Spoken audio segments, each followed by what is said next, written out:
আপনারা মানদার মুসলমানেরা বুকে হাত দিয়ে বলুন তো, এবছর রোজাটা ভালো গেছে না খারাপ গেছে? বলুন তো, ঈদের সময় ভালো সময় কেটেছে না খারাপ সময় কেটেছে? আচ্ছা, তখনও তো শয়তান বান্দা থাকতো, কিন্তু এত ভালো যেত না, কারণ ওই শয়তান বান্দা থাকতো বাংলাদেশের শেখ হাসিনার শয়তান খোলা থাকতো।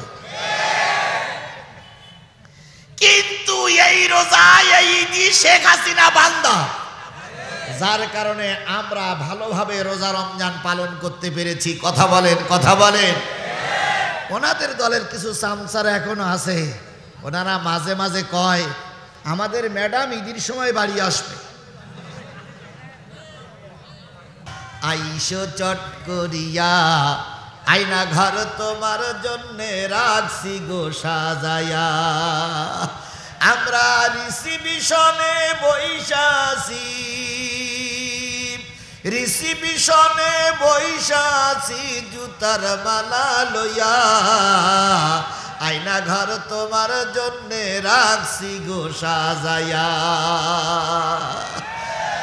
নির্বিচারে মারছ মানুষ ক্ষমতার লাগিয়া,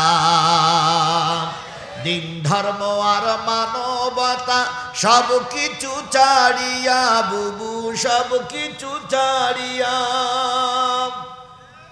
তোমার পাপের শাস্তি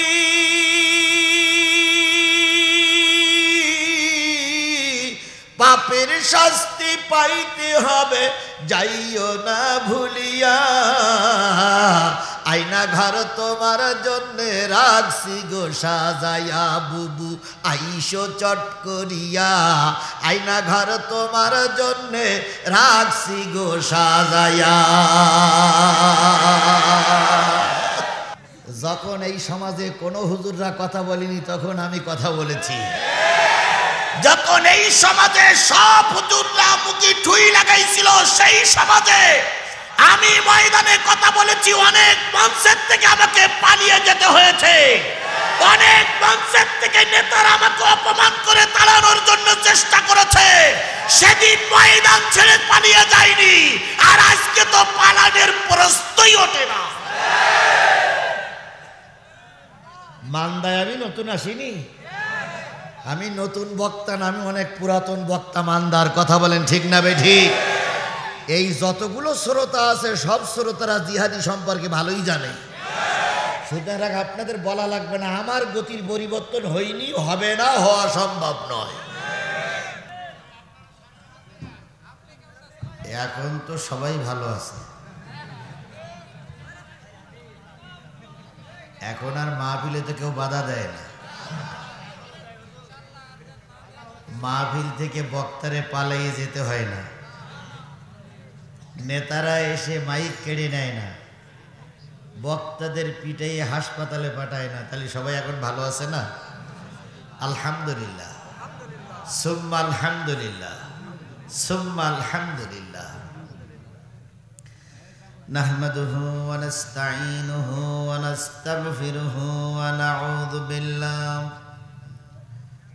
ونعوذ بالله من شرور أنفسنا ومن سيئات أعمالنا، من يهده الله فلا مضل له ومن يضلله فلا هادي له، ونشهد أن لا إله إلا الله وحده لا شريك له، الذي أرسله بالحق بشيرا ونذيرا وداعيا إلى الله بإذنه وسراجا منيرا، فقد قال الله تعالى في كلامه المجيد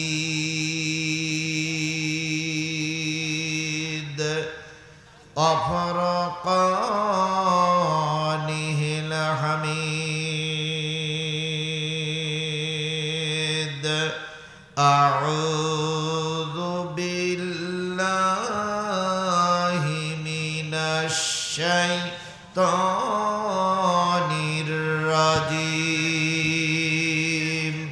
বিসমিল্লাহির রহমানির রহিম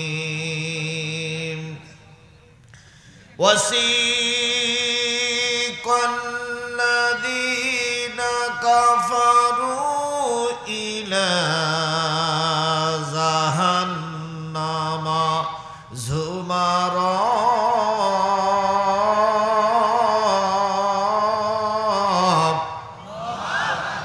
হাত্তা ইযা জাউহা ফুতিহাত আবওয়াবুহা ওয়া ক্বালা লাহুম খাযানাতুহা আলাম ইয়াতিকুম রাসূলুম মিনকুম ইয়াতুলুনা আলাইকুম আয়াতি রাব্বিকুম ওয়া ইউনজিরুনাকুম লিকাআ ইয়াউমিকুম হাযা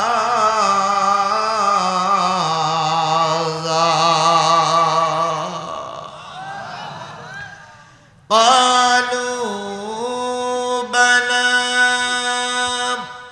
ولكن حقت كلمة العذاب على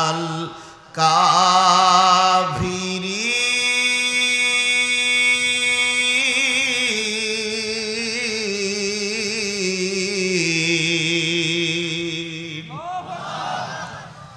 قيل ادخلوا أبواب جهنم خالدين فيها فبئس مثوى المتكبرين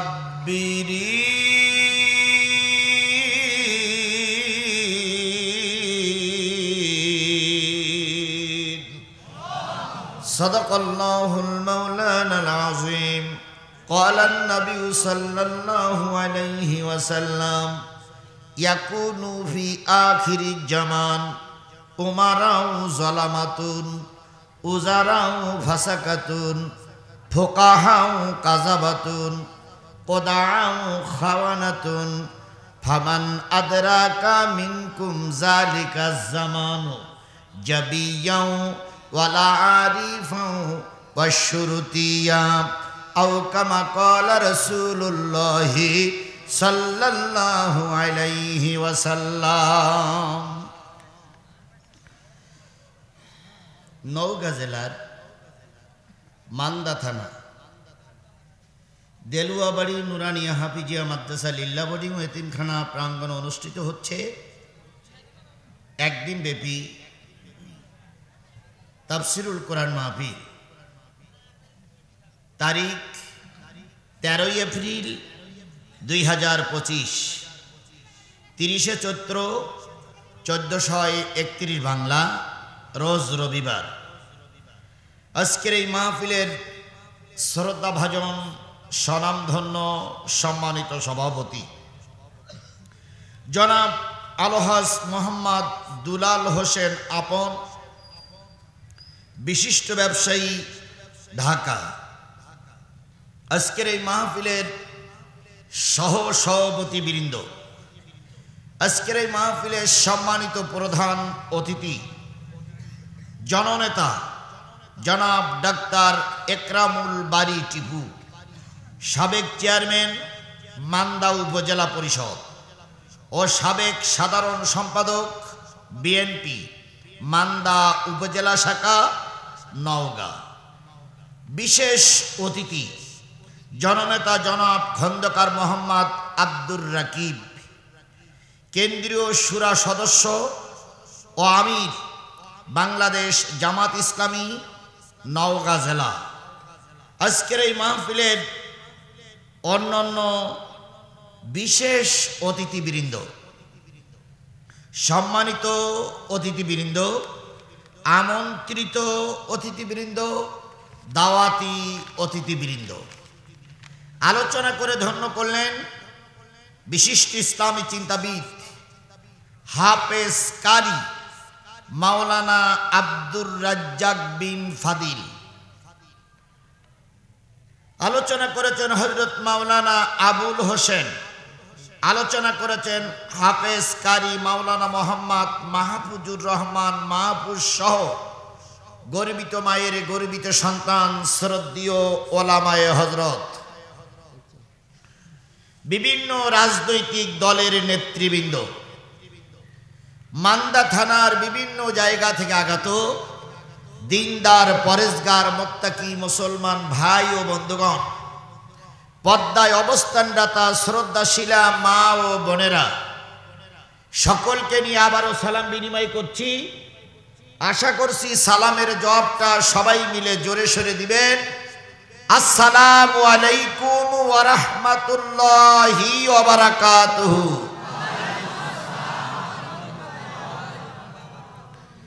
আল্লাহ পাকের দরবারে লক্ষ কোটি শুকরিয়া, যিনি আপনাকে আমাকে সুস্থ রেখে আজকের এই দিন পর্যন্ত বাঁচিয়ে রেখে কোরআনুল কারীমের মতো নিয়ামতপূর্ণ বরকতপূর্ণ নির্ভেজাল কিতাবের আলোচনা শোনার জন্য নিজ নিজ কাজকর্ম ফেলিয়ে রেখে শুধুমাত্র একমাত্র আল্লাহর সন্তুষ্টির জন্য মাগরিবের পর থেকে শুরু করে এই রাত পর্যন্ত এই মাঠে আপনাকে আমাকে কবুল করেছেন। যে বা যিনি দয়া করে আপনাকে আমাকে এই মাহফিলে কবুল করলেন, সেই মালিকের শুকরিয়া আসতে না জোরে, কারোর জবান বন্ধ থাকবে না, সকলে মিলে বলছি আলহামদুলিল্লাহ। আরেকটু জোরে বলুন তো আলহামদুলিল্লাহ। আল্লাহ বলতেছেন কুল লাউ কানাল বাহরু মিদাদাল লিকালিমাতি রাব্বি লানাফিদাল বাহরু ক্বাবলা আন তানফাদা কালিমাতু রাব্বি ওয়ালাউ জিইনা বিমিসলিহি মাদাদা। কোরআন তেলাওয়াতের পরে যারা আল্লাহু আকবার বলবে, আল্লাহ তাদের জান্নাতে যাওয়ার পথ সহজ করে দিবেন। জোরে বলুন আল্লাহু আকবার।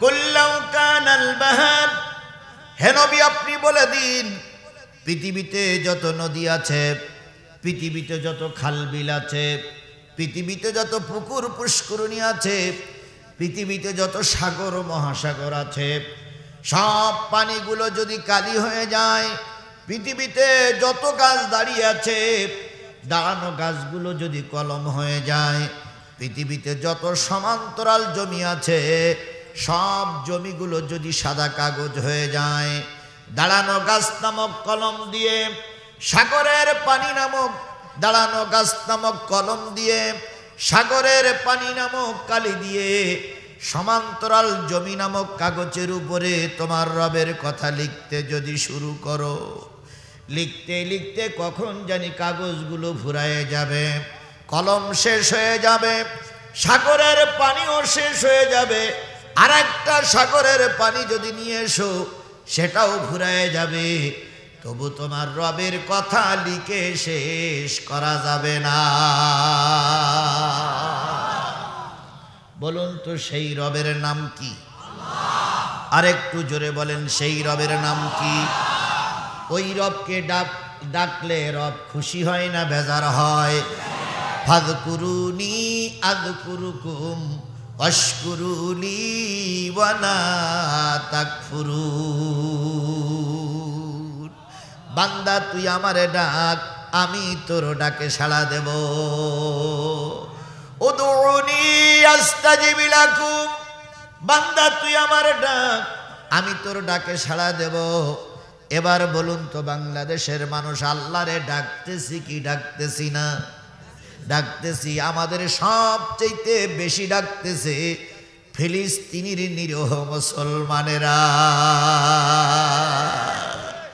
তাদের ডাকের ভিতরে কোনো ভেজাল নাই, তাহলে কি এখন ধরে নেব আল্লাহ আমাদের ডাক শুনতেছে না? না রে ভাই, শুনতেছে না কথা বলা যাবে না। আল্লাহ অবশ্যই আমাদের ডাক শুনতেছে, কিন্তু মাঝখানে প্রতিবন্ধকতা সৃষ্টি করতেছে আমার একদল মুসলিম ভাই। আমরা জানি পৃথিবীর সবচেয়ে মুসলমানদের ভিতরে ধনী দেশ হলো সৌদি আরব। আমরা জানি কাতার একটা ধনী দেশ, আমরা জানি কুয়েত একটা ধনী দেশ।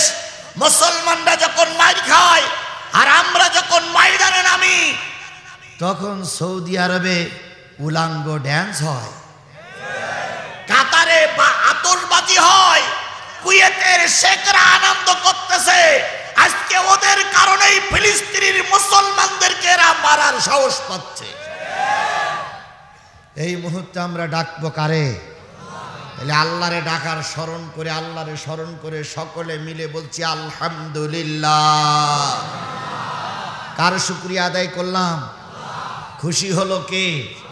আর আলহামদুলিল্লাহ, সুবহানাল্লাহ, আল্লাহু আকবার এই শব্দটা মেনে নিতে পারে না কে? শয়তানকে মজলিসে আছে 2-4 জন আছে না? শয়তান যে কটা ছিল সে কটা বড় চেয়ারের থেকে নিচে চেয়ার পর্যন্ত সব কটা চলে গেছে। এখনো আছে, এখনো আছে। আচ্ছা বলুন তো, প্রতি রমজান মাসে আল্লাহ পাক কি বেঁধে রাখে? শয়তান বেঁধে রাখে। এই জন্য রোজার মাসে একটু অরাজকতা কম হয়। তারপরে বিগত 16 বছর অরাজকতা ছিল। আপনারা মানদার মুসলমানেরা বুকে হাত দিয়ে বলুন তো, এবছর রোজাটা ভালো গেছে না খারাপ গেছে? বলুন তো, ঈদের সময় ভালো সময় কেটেছে না খারাপ সময় কেটেছে? আচ্ছা, তখনও তো শয়তান বান্দা থাকতো, কিন্তু এত ভালো যেত না, কারণ ওই শয়তান বান্দা থাকতো বাংলাদেশের শেখ হাসিনার শয়তান খোলা থাকতো। কিন্তু এই রোজা, এই ঈদই শেখ হাসিনা বান্দা, যার কারণে আমরা ভালোভাবে রোজা রমজান পালন করতে পেরেছি। কথা বলেন, কথা বলেন। ওনাদের দলের কিছু চামচারা এখনো আছে, ওনারা মাঝে মাঝে কয় আমাদের ম্যাডাম ঈদের সময় বাড়ি আসবে। এই বলেছিল না যে এবার ঈদি ম্যাডাম বাড়ি আসবে? আমরাও পড়তেই বসেছিলাম, আসলি হয়। এখন এই ঈদি আসলো না, এখন আবার ফেসবুকে লিখতেছে না কুরবানির সময় আসবে। কুরবানির সময় গরু কুরবানি হয়, এটা মনে রেখো।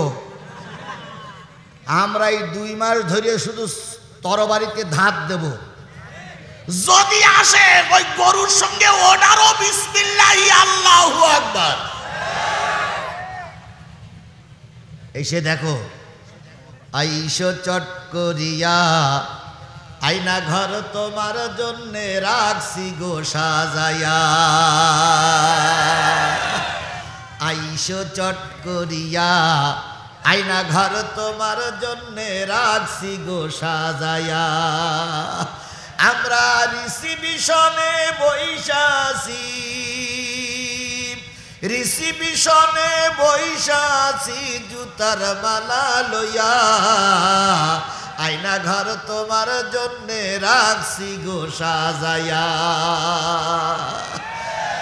নির্বিচারে মারছ মানুষ ক্ষমতার লাগিয়া,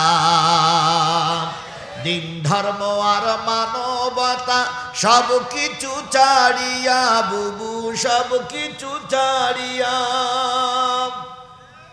তোমার পাপের শাস্তি,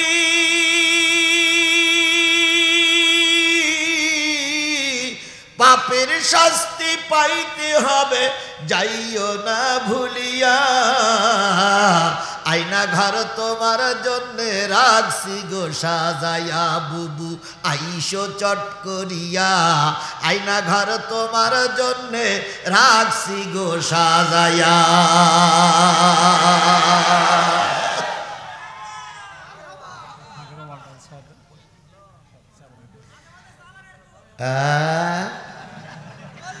আমারে শিখাইতে হবে না ভাই। যখন এই সমাজে কোনো হুজুররা কথা বলেনি তখন আমি কথা বলেছি। যখন এই সমাজে সব হুজুররা মুখে ঠুই লাগাইছিল সেই সমাজে আমি ময়দানে কথা বলেছি, অনেক মঞ্চের থেকে আমাকে পালিয়ে যেতে হয়েছে, অনেক মঞ্চের থেকে নেতারা আমাকে অপমান করে তাড়ানোর জন্য চেষ্টা করেছে। সেদিন ময়দান ছেড়ে পালিয়ে যায়নি, আর আজকে তো পালানোর প্রশ্নই ওঠে না। মান্দায় আমি নতুন আসিনি, আমি নতুন বক্তা না, আমি অনেক পুরাতন বক্তা। মান্দার কথা বলেন ঠিক না বেঠিক? এই যতগুলো শ্রোতা আছে সব শ্রোতারা জিহাদি সম্পর্কে ভালোই জানে, সুতরাং আপনাদের বলা লাগবে না। আমার গতির পরিবর্তন হয়নি, হবে না, হওয়া সম্ভব নয়। তাহলে আলহামদুলিল্লাহ বললে খুশি হয় কে? আর আলহামদুলিল্লাহ মেনে নিতে পারে না কে? শয়তান কে এর ভিতরে আছে? দেখাই দেন তো হুজুর, এই সেই শয়তান।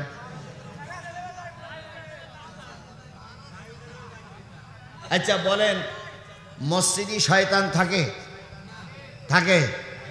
এই কথা বলেন, মসজিদে শয়তান থাকে? যদি নাই থাকবে তাহলে মসজিদের জুতোগুলো চুরি করে কারা? আপনাদের এদিকে মসজিদে জুতো চুরি হয়, তাহলে ওখানেও শয়তান থাকে, এখানেও শয়তান। আমি এখনই দেখাই দেবো, দেখাই দিবি তার আর কোনো দুঃখ নাই। আলহামদুলিল্লাহ বললে খুশি হবে কে? আর আলহামদুলিল্লাহ মেনে নেবে না কে? তাহলে এবার আলহামদুলিল্লাহ বলার সময় ডাইনে ভাবে সামনের দিক তাকাবেন। যদি জবান না খোলে, যদি আলহামদুলিল্লাহ না বলে, পিছন দিক থেকে বগলে দুখন হাত দেবেন, উঁচু করে ধরে বলবেন হুজুর মাল পাওয়া গেছে। বলা যাবে? তাহলে এবার আকাশ বাতাস মুখরিত করে মহান মালিকের শুকরিয়া আদায় করছি, আলহামদুলিল্লাহ। আরো জোরে বলেন আলহামদুলিল্লাহ। মাশাআল্লাহ, মানদার মুসলমান এখনো চাঙ্গা আছে। বিশ্ব মানবতার শ্রেষ্ঠ বন্ধু, সমস্ত নবী রাসূলদের শ্রেষ্ঠ রাসূল, আমাদের প্রিয় ভাজন নেতা, যার সুপারিশ ছাড়া কোনো মানুষ জান্নাতে যেতে পারবে না, সেই নন্দিত নেতার নামে দুরূদ আর সালাম সবাই মিলে বলছি সাল্লাল্লাহু আলাইহি ওয়াসাল্লাম। বলুন তো ভাই, রাসূলের চাইতে ভালো মানুষ এই সমাজে কেউ ছিল? যখন রাসূল কালেমার দাওয়াত দেওয়া শুরু করেছিলেন তখন রাসূলের পক্ষে লোক কম ছিল না বেশি ছিল? খুব কম। আপনার আমার মতন এত লোক ছিল না, এত টুপিওয়ালা ছিল না, পাগড়িওয়ালা ছিল না, কোরআনিয়া মাদ্রাসায় ছিল না, কোরআনওয়ালা ছিল না। নবী একা একা ২-৩ জন সাথী নিয়ে ময়দানে কাজ করেছে, তবুও নবী বাতিলের কাছে মাথা নত করেনি। আবু জেহেল বাহিনী যখন ক্ষমতায়, রাসূল তখন একা একা দিনের প্রচার করেছে, তবু বাতিলের কাছে তিনি মাথা নত করেন নাই। আর আমরা এখন দেখতেছি বহুত লোক আমাদের দলে, কিন্তু হকের পক্ষে থাকার লোকের বড় অভাব। আধারে ভয় পেও না, আধারে ভয় পেও না, আলো আছে আড়ালে, জালিমেরা পালিয়ে যাবে তুমি উঠে দাঁড়ালে। আধারে ভয় পেও না, আধারে ভয় পেও না, আলো আছে আড়ালে, জালিমেরা চলে যাবে তুমি রাস্তায় দাঁড়ালে। তার জ্বলন্ত প্রমাণ 5ই আগস্ট, যখন এই বিএনপি নেতারা, যখন এই জামাতের নেতারা সব ময়দানে মিছিল মিটিং করে মাইর খেয়ে মামলা খেটে যখন ঘরের দরজা বন্ধ করেছিল, ময়দানে আর খুব একটা নামার সুযোগ পাচ্ছিল না, কারণ নামলেই গুলি, নামলেই মামলা। অনেক মাহফিলে বিএনপি জামাতের নেতা বলেছে, হুজুর দোয়া করেন এই পেতনির বাচ্চা যেন মারা যায়, কারণ এই পেতনির বাচ্চা বেঁচে থাকলে আমরা ময়দানে আর কাজ করতে পারছি না। কথা বলেন ঠিক না বেঠিক?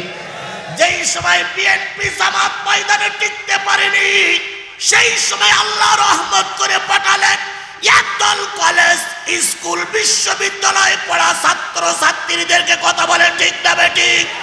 এরা যখন ময়দানে নামলো, ফেরাউনের বাচ্চা টুপলা টুপলি বেঁধে পালাতে বাধ্য হয়েছে।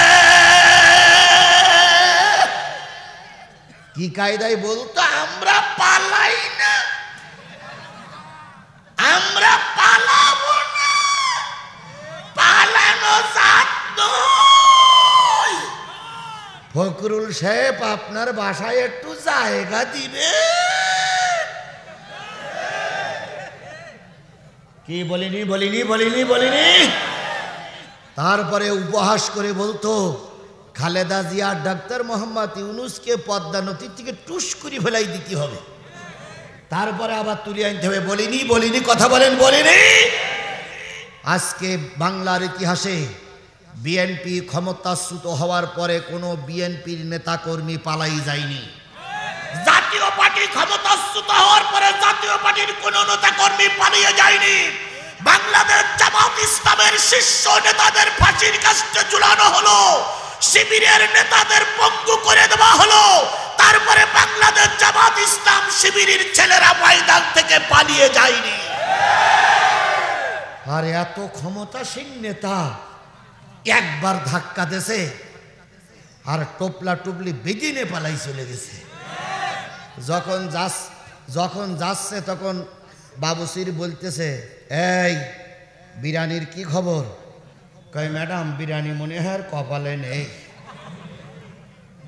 পৃথিবীর ইতিহাস বলে এমন কোন স্বৈরাচার নাই যে টিকে থাকতে পারে। পৃথিবীর যত স্বৈরাচার এসেছিল সবচেয়ে জঘন্যতম স্বৈরাচার ছিল এই মুজিবারের কন্যা। এর চাইতে বড় স্বৈরাচার আর পৃথিবীতে কেউ হয়েছে বলে আমার জানা নাই। কথা বলেন ঠিক না ঠিক? অন্যান্য স্বৈরাচাররা পালাই গেছে, কর্মীরা পালাই যায়নি, কিন্তু এমন এক স্বৈরাচার এ পালাই যাওয়ার পরে ওয়ার্ড সভাপতি পর্যন্ত পালাই চলে গেছে। ওদের দালালি করে যারা ইমামতি করতে সেও কোটা পালাই চলে গেছে। কথা বলেন, সে কাউয়া কাদের যে কোথায় আছে আল্লাহই ভালো জানে। মাসুদ তুমি ভালো হয়ে যাও এ কথা কে বলবে, আর পালিয়ে গেছে কাউয়া কাদের কেউ জানে না খবর তার ভালো হয়ে যায়। ফখরুল সাহেব আপনার বাসায় কাউয়া কাদের গেছেননি, ঠাকুর গায়ের বাসায় আপনি থাকতে তারে দেশেননি। তার সাথে যে হিসাব বাকি, তার সাথে যে হিসাব বাকি আছে কোটি জনতার পালিয়ে গেছে কাউয়া কাদের। আউ আউ আউ আউ পালিয়ে গেছে কাউয়া কাদের কেউ জানে না খবর তার ভালো হয়ে যায়।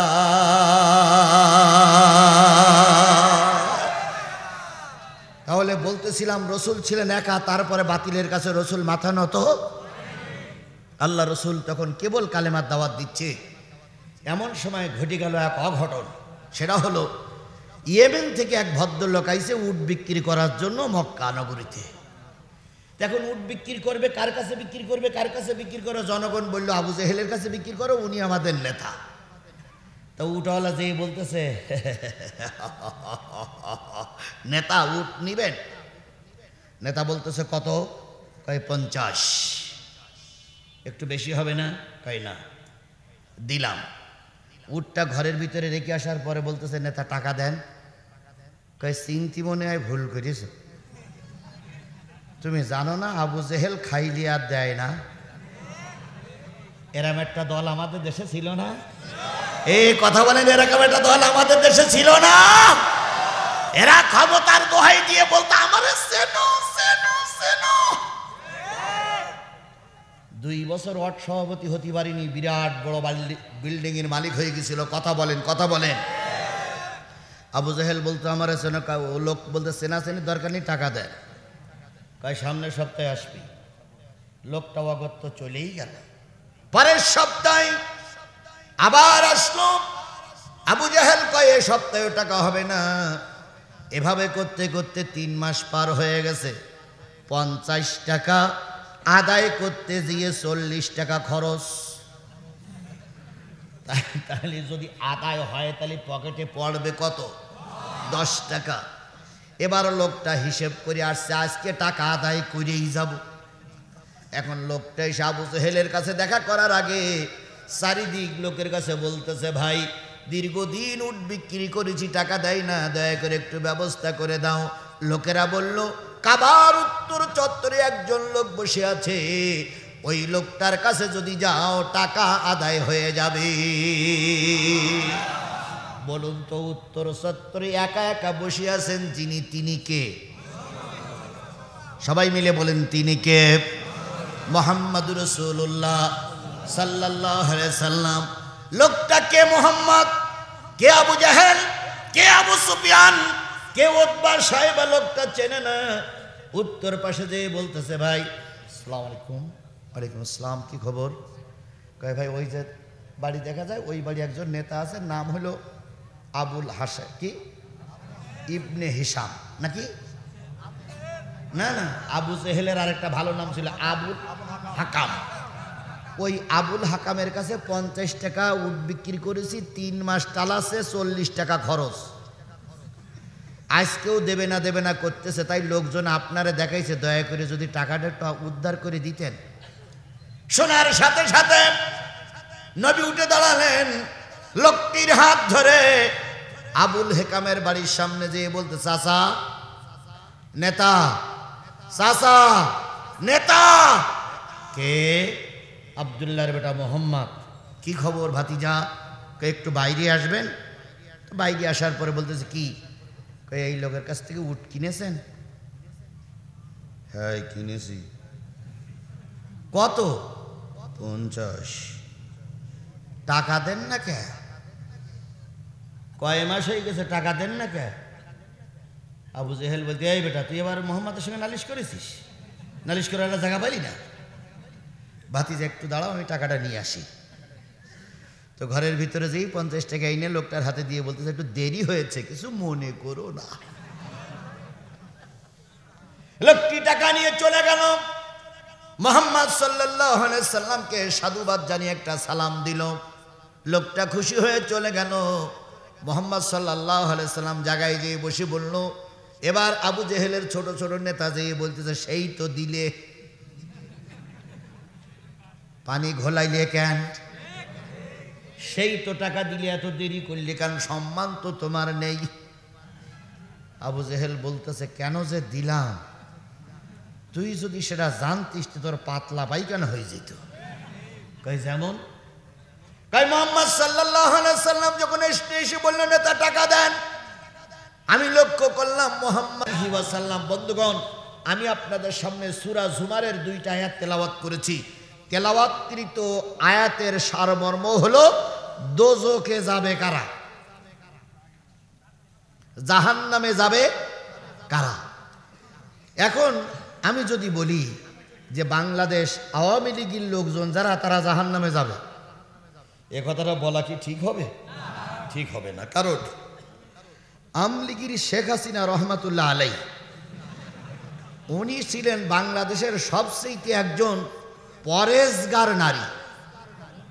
কারণ আওয়ামী লীগের নেতারা এর আগে যতবার মান্দায় মাহফিল করতে এসেছি, ততবার নেতারা বলেছে যে আমাদের নেত্রী 5 ওয়াক্ত নামাজ পড়ে, আমাদের নেত্রী সকালবেলা কি করে? কোরআন তেলাওয়াত করে, আমাদের নেত্রী প্রতিদিন 40-50 রাকাত করে তাহাজ্জুদের নামাজ পড়ে। তাহলে সাধারণত তাহাজ্জুদের নামাজ পড়ছে কয় রাকাত? 8 রাকাত, নাই কোনো কোনো মতে 12 রাকাত। সেখানে উনি পড়ে 50 রাকাত। তাহলে উনি জান্নাতি না? আর আমাদের দেশের বড় বড় হুজুরা বলেছিলেন, ম্যাডাম আপনি জান্নাতি। তাহলে ওনাকে আমি জাহান্নামে দিতে পারবো না, উনি জান্নাতে যাবে কিনা আমি বলতে পারবো না। এবার আসুন, বিএনপি এখনো ক্ষমতায় যায়নি, তবে ক্ষমতায় যাবার জন্য দিনক্ষণ ঠিক করতেছে। কথা বলেন ঠিক না বে ঠিক? কারণ বাংলাদেশ আওয়ামী লীগ চলে গেছে, এখন বিএনপি তো ক্ষমতায় যাবার কথা। ওনারা বলতেছে এবারও আমরা ক্ষমতায় যাব, সামনের বারও আমরা ক্ষমতায় যাব, তারপরও আমরা ক্ষমতায় যাব। যাবে কিনা আমি জানি না। বিএনপি লিডার আমার পাশে। এখন যদি বলি বিএনপি জাহান্নামে যাবে, আমার মনে হয় মান্দার ফেরিঘাট পার হওয়ার সুযোগ আমার কপালে জুটবে না। কি কথা বলেন? কথা বলেন? কথা বলেন? এইবার যদি বলি জামাত ইসলাম দোজখে যাবে, তাহলে আমার এই স্টেজ থেকে নামা ভাগ্যে জটবে না। চারিদিক থেকে মৌমাছির মতন ধরবার বারবার দলিলদের নতুবা ঠ্যাঙের গিরো ছাড়াই ফেলবো। যদি বলি জাতীয় পার্টি জাহান্নামে যাবে তাহলে কিছু লোক খেপে যাবে, কথা বলে ঠিক না বে ঠিক?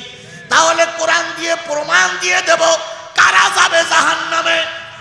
সেই দলের ভিতরে যদি জামাত ইসলাম থাকে আমি ঠেকাইতে, সেই দলের ভিতরে যদি বিএনপি থাকে আমি ঠেকাইতে পারবো না, সেই দলের ভিতরে যদি আওয়ামী লীগ চলে যায় আমাকে ঠেকানো যাবে না। তাহলে কোরআন দিয়ে বুঝাইলে কারোর কোনো সমস্যা হবে? কথা বলেন, কোরআন দিয়ে বুঝাইলে কারোর কোনো সমস্যা হবে? তাহলে আওয়ামী লীগ, বিএনপি, জাতীয় পার্টি, জামাত ইসলাম, চরমোনাই, হেফাজত, ফুরফুরা, তাবলীগ, শাসনতন্ত্র, যত তন্ত্র মন্ত্র আছে সবাই বসে, আমি কোরআন দিয়ে বুঝাই দেব কারা জাহান্নামে যাবে। এর ভিতরে যদি জামাত ইসলাম যাইয়ে যায়, জামাত ইসলাম যদি এই দলের ভিতর থেকে যায়, হুজুর আমি আপনাদের বাঁচাইতে পারবো না, মাফ চাই। তাহলে কারা যাবে জাহান্নামে শুনে যাবেন তো ইনশাল্লাহ?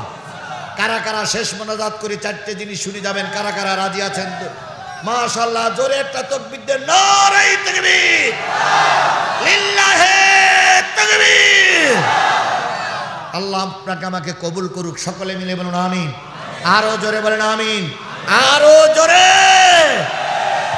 বন্ধুগণ, হয়েছে হয়েছে বন্ধুগণ, তাহলে আমি কোরআন শরীফের যদি কেউ উঠে যান, নেতারাও যদি কেউ যায়, আমি দুটো লোকেশন দেই। একটা হলো সূরা জুমারের ৭১-৭২, আরটা হলো সূরা মুদ্দাসিরের ৪১, ৪২, ৪৩, ৪৪, ৪৫। এই দুইটা আর ওই পাঁচটা, ৫ আর ২ ৭টা জায়গায় ৪ জন ব্যক্তির নাম করা আছে। এই ৪ জন ব্যক্তির দলে যারা থাকবে তারা যাবে জাহান্নামে। কয় গ্রুপ? জোরে বলেন, কয় গ্রুপ? ৪ গ্রুপ। কয় গ্রুপ? এই ৪ গ্রুপের ভিতরে কারা থাকবে আমি কোরআন দিয়ে বুঝাই দেব। যদি মনে করেন হুজুর আমার আজকের শেষ পর্যন্ত থাকতে পারবো না, আপনি বাড়িতে দেখে নিয়েন। সূরা জুমারের কয়টা আয়াত? মুদ্দাসিরের ৪১, ৪২, ৪৩, ৪৪, ৪৫। আমি এই ৫টা আয়াত, আজকে কোনো কেসা কাহিনীর ওয়াজ হবে না, ডাইরেক্ট কোরআন হাদিসের কথা হবে ইনশাআল্লাহ। রাজি সবাই? রাজি সবাই? মাশাআল্লাহ, আলহামদুলিল্লাহ। আল্লাহ শেষ পর্যন্ত সবাইকে কবুল করুক। বন্ধুগণ, মাহফিলটা হচ্ছে একটা হাফিজিয়া মাদ্রাসার উদ্যোগে, কথা বলেন ঠিক না বে ঠিক? এই হাফিজিয়া মাদ্রাসা থেকে একটা ছেলের আমরা মাথায় কি পরালাম? পাগড়ি পরালাম। এই ছেলেটা যদি হাফেজ হয়ে যাওয়ার পরে মাওলানা হয়, নিশ্চয়ই এই ছেলেটা সাইদির মতন একজন বড় আলেম হতে পারে। এই ছেলেটা মামুনুল হকের মতন একজন বড় আলেম হতে পারে, কথা বলেন ঠিক না বে ঠিক? এই ছেলেটা আমির হামজার মতন একজন সুদক্ষ বক্তা হতে পারে। সুতরাং এই প্রতিষ্ঠানটা টিকে থাক, এটাকে আপনারা সবাই চান? আচ্ছা, কারা কারা চান তারা একটু হাত তোলেন তো। কারা কারা চান? যারা প্রতিষ্ঠানটা টেকানোর পক্ষে তারা হাত তোলেন। এবার হাত নামান। প্রতিষ্ঠান টিকাই রাখতে গেলে 2টা কাজ করতে হবে। ভাই আমার বলেছিলেন, কি আগের বক্তা বলেছিলেন, 2টা কাজ করতে হবে। একটা হচ্ছে প্রতিষ্ঠানে ছাত্র দিতে হবে। আপনি যদি ছাত্র না দেন প্রতিষ্ঠান বন্ধ করা লাগবে না, এমনি এমনি বন্ধ হয়ে যাবে। ছাত্র নেই, প্রতিষ্ঠান চলবে। আর 2 নম্বর, এই প্রতিষ্ঠান টিকায় রাখার জন্য কিছু অর্থ দেওয়া লাগবে, টাকা দেওয়া লাগবে, তাহলে প্রতিষ্ঠান টিকে থাকবে, কথা বলেন ঠিক না বেঠিক? আর যদি প্রতিষ্ঠান বন্ধ করতে চান, 1 নম্বর আপনার কাজ হবে প্রতিষ্ঠানে ছাত্র দিবেন না, 2 নম্বর প্রতিষ্ঠানে কাঠি দিবেন। কাঠি, কাঠি বোঝেন? শুধু ভুল ধরবেন, এটা হয়নি কেন, ওটা হয়নি কেন, এখানে পাইখানা কেন, এখানে এই কেন, সেই কেন, এইরকম করবেন। 3 দিন অন্তর অন্তর হুজুর পাল্টাবে, 3 দিন অন্তর অন্তর ছাত্ররা সব চলে যাবে, প্রতিষ্ঠান থাকবে না, বন্ধ হবে। তাহলে প্রতিষ্ঠান টিকায় রাখার জন্য 1 নম্বর শর্ত ছাত্র দেওয়া লাগবে। 2 নম্বর শর্ত হচ্ছে কিছু টাকা পয়সা দিয়ে সাহায্য করা লাগবে। আপনারা যা 1500 টাকা করে দিয়েছেন, হুজুরির 1 মাসের বেতন হয়েছে কিনা আমার সন্দেহ আছে। তাহলে কি এই প্রতিষ্ঠান বন্ধ হয়ে যাবে? এই কথা বলেন, প্রতিষ্ঠান বন্ধ হয়ে যাবে? তাহলে প্রতিষ্ঠান যদি বন্ধ না হয়, তাহলে প্রতিষ্ঠানে আমি সাতক্ষীরার থেকে এসে যদি 50 টাকা দেই, আপনি কত দেবেন? 100। আমি যদি 500 দেই, আপনি কত দেবেন? 1000। তাহলে আমি 500 বের করি, আপনি পকেটে হাত দেন তো, আমি পকেটে হাত দিচ্ছি, আপনি হাত দেন তো, দেন। আচ্ছা, 500 না থাক, 5 টাকা নেই, সেই 5 টাকাই বের করেন, 10 টাকা বের করেন, বের করেন। এই প্রতিষ্ঠান টিকাই রাখার পক্ষে না বন্ধ করার পক্ষে? কারা কারা দেখি একটু। আচ্ছা তার আগে ছেলে দাঁড়াও, তার আগে একটু বলি 1 2 3 4 এদিক ভিআইপি, স্টেজে ভিআইপি। এই লোকগুলোর ভিতরে একটা লোক হাত তোলেন তো, হুজুর আমার কাছে 1 টাকাও নেই। একটা লোক হাত তোলেন যে হুজুর আমি অসুবিধা হয়েছি, আমার কাছে 1 টাকাও নাই। আছে?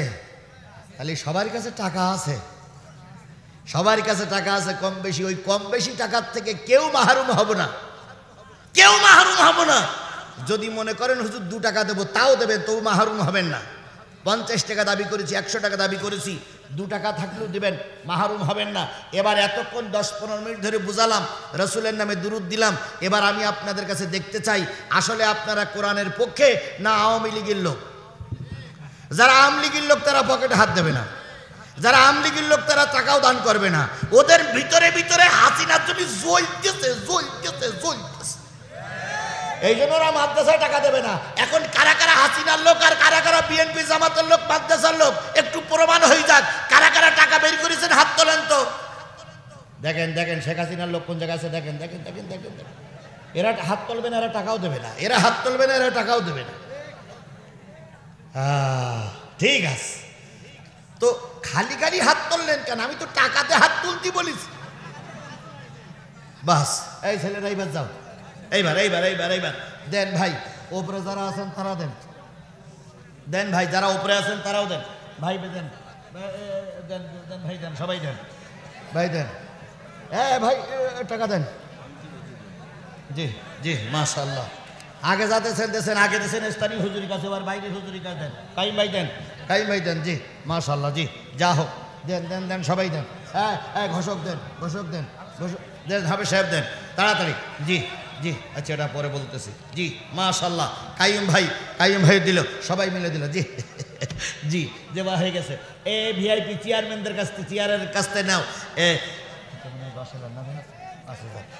আজকের মাহফিলের সম্মানিত প্রধান অতিথি ডাক্তার একরামুল বারী টিপু ভাই 5000 টাকা।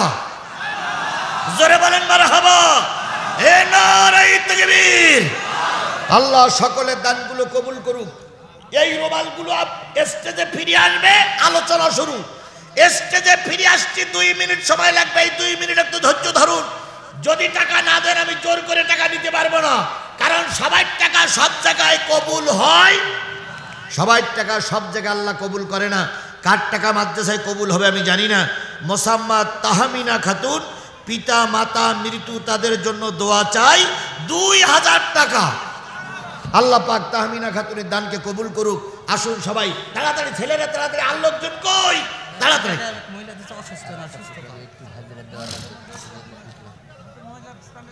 দুলাল হোসেন চৌধুরী পিতা। 5 মিনিট বসে, ভাই এই লোকগুলো উঠলো কেন? আমি তো উঠতে বলিনি। আশ্চর্য ব্যাপার, এই 4 জন লোক উঠলে, এই 4 জন লোক কি তাহলে আওয়ামী লীগের লোক? এই 4 জন লোক কি ভারতের দালাল? আমি তো আল্লাহর কোরআন দিয়ে বলতে চাইছি, কথা বলেন ঠিক না বেঠিক? তারপরে এখন কালেকশন হচ্ছে। আপনারা যদি একান্তই বসতে না চান আমি জোর করে বসাবো না, তবে কালেকশন পর্যন্ত একটু সময় দেন, কালেকশন পর্যন্ত একটু সময় দেন। প্রতিষ্ঠানের সাথে দয়া করে যতক্ষণ কালেকশন না হয় ততক্ষণ একটু বসে থাকুন। তারপর আপনি যদি চলেই যান, জোর করে আমি কথা শোনাবো না, কারণ জোর করে কথা শোনানোর অভ্যেস আমার নাই। জোর করে কথা শোনাবো না। আমি কোরআন হাদিস থেকে কথা বলবো। জোর করে শোনাবো কেন? আপনি মুসলমানের বাচ্চা, আপনাকে জোর করবো কেন? দয়া করে বসুন। দুলাল হোসেন চৌধুরী পিতা বয়সউদ্দিন, বড় মুল্লুক 20 কেজি ধান। এরপরে নজরুল ইসলাম কাঠ ব্যবসায়ী, গ্রাম মহানগর 40 কেজি ধান। তোফাজ্জেল নিপুর সাহা, পাকুড়িয়া উত্তরপাড়া 10 কেজি ধান। এরপরে কামাল মিত্র আব্দুল সালাম বারিল্লা 10 বস্তা সিমেন্ট। মাশাআল্লাহ, আল্লাহ কবুল করুক। শফিকুল ইসলাম বর্তমান মেম্বার, দান নগদ 1000 টাকা। মাসুম হোসেন আইনাল